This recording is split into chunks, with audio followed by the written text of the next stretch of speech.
Morning, boys and girls. How you doing? Recognize this thing? This is the one I brought home. Pretty cool. Okay, we're going to get to chapter 10. We're going to finish the book here. So I hope you're liking this. What do you think? Charlie alive or is he dead? Well, here we go.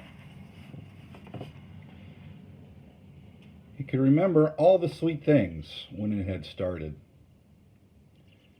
The waving pretty girls, the southern summer mornings, the cheering children, the dew on the leaf. Even when all his thoughts came on to being gray and raining, and the parades were done, and the dances were done, and the killing. He thought of it as butchery more than killing was at last done. He could remember all the pretty things. He was 21 now, just getting to where he should be studying on marriage and raising some young ones, finding some land to work and improve. But it wouldn't be that way for him. He was too old. Not old in years. In years, he still hadn't started daily shaving or learned about women. But in other ways, he was old. Old from too much life. Old from seeing too much. Old from knowing too much. He was tired and broken, walking with a cane and passing blood. And he knew it wouldn't be long for him. In some ways, it made him sad, and in some ways, he was near glad of it. So many of the men he knew were there already, gone across. They thought it might not be so bad to go see them, to get away from his constant pain and the sounds he couldn't stop hearing. And so, on this fine summer morning near Winona, Minnesota, he walked out along the river. Limped was more like it, to have himself a picnic. He carried a feed sack with half a loaf of bread, excuse me, and some of Agile Peterson's cheese, and a chunk of roast beef with fat in it, and a jar of cold coffee. That was one thing that stuck with him. The Army had taught him to like coffee, to live on coffee, and he still drank it, even though it knotted his guts. Coffee and beans. He could still sit to a meal of coffee and beans and a little pork belly and not feel starved.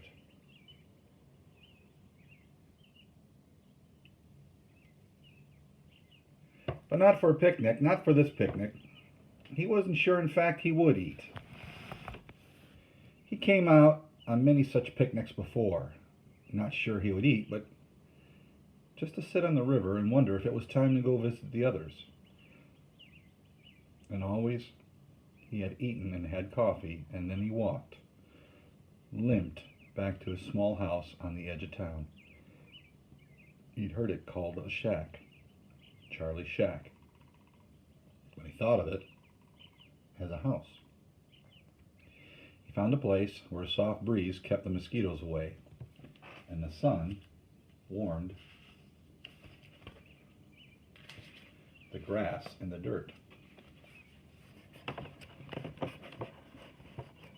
And some rocks in the river made rippling sounds, and he stopped and with great effort lowered himself into a sitting position. He sat with his legs straight out in front of him.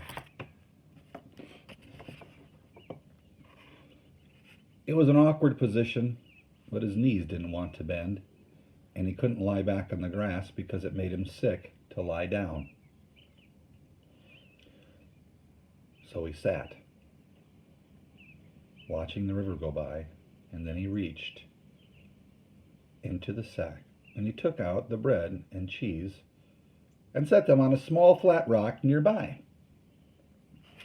Then, as he recovered the jar of coffee, his hands brushed the other thing in the sack, and he took it out and he put it on the rock near the bread and the cheese. It was a .36 caliber cap and ball revolver. He'd taken off the body of a Confederate officer. Charlie had known the man was dead because he just killed him with his bayonet, watching the steel slide in just over the belt buckle.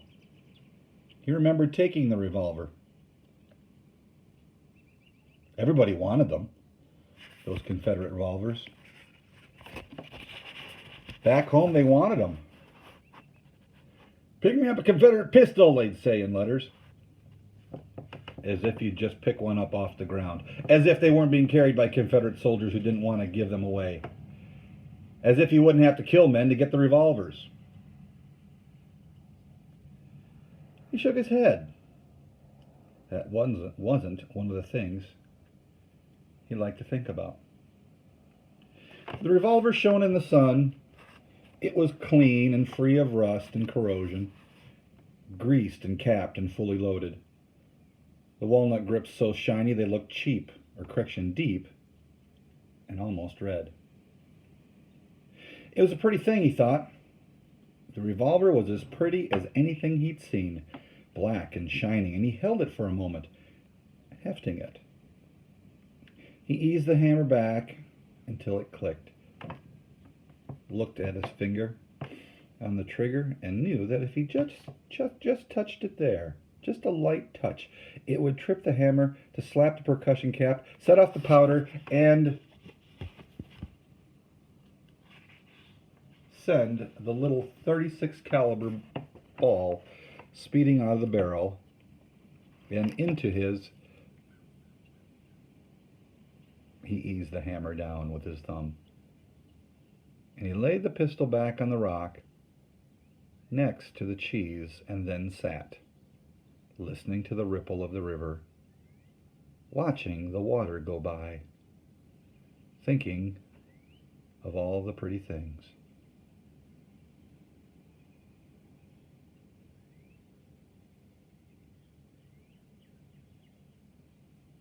That's the end of Soldier's Heart. However, stand by. There's an author's note, which is something you're going to really like to hear. This is partly a work of fiction. Charlie Goddard really existed. He enlisted in the 1st Minnesota Volunteers when he was 15, lying about his age, and fought through virtually the entire war. I have had to take some minor liberties with timing because no one man could have been everywhere at once. Charlie, for instance, did not fight at Bull Run, although it was about the only battle he missed. He did not fight because he was laid up with dysentery. Remember what dysentery is? I think I asked you to look that up. If you haven't, it's an extreme case of diarrhea. Now, before you go laughing and making fun, this is a big thing. People died from it. Become dehydrated. Where would you get this from? I'm glad you asked. Remember their water they always drank. A lot of the time the water they drank was tainted with germs. And they would get an infection, intestinal disruption, and yeah, they would get dysentery from drinking tainted water. And guess what they would do when they had dysentery? They would drink more water and become more sick and more sick. And if you didn't drink clean water, you became sicker until you probably died. So he did not fight because he was laid up with dysentery, but in all respects, everything in this book happened, either to Charlie or to men around him. Every event is factual, including the building of a wall of dead bodies to stop the wind. Charlie really did receive wounds at Gettysburg. The destruction at Gettysburg was nearly biblical in its proportions. More men were killed there in just 2 hours than in all the previous American wars, the Revolutionary War included, combined. When the battle at Gettysburg was over, it made their faithful charge. Only 47 men were left standing of the 1,000 original soldiers of the 1st Minnesota Volunteers. So when Charlie joined up In the spring of 1861, there were 1,000 people in his regiment. After Gettysburg, there were only 47 of them. Yikes. Charlie was not one of them. He was hit severely. Remember the end of chapter 9, Gettysburg? He saw the red veil? Well, it was him. Remember, we thought he was dead, but he wasn't. Charlie was not one of them. He was hit severely, and though they patched him up as best as they could, and he managed to fight in later actions, his wounds did not heal properly, nor did his mental anguish. When the war was finished, he went back and tried to hold jobs and couldn't, eventually running for county clerk on the basis of his war record. He was elected, but before he could serve, his wounds and the stress took him, and he died in December of 1868. He was just 23 years old. So, that's Soldier's Heart.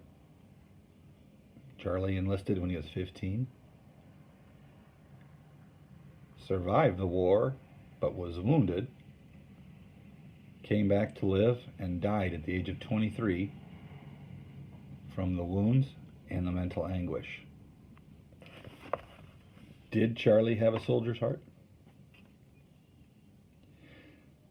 I hope you enjoyed this. I enjoy reading this to you. I'm really, really bummed I can't be in front of you to share it with you. But I hoped you liked it. I'll just have a short little assignment for you to do at the end of this. Nothing major. You're going to like it. It'll be just fine. Okay? Thanks for listening. Have a good one. Stay safe, everybody.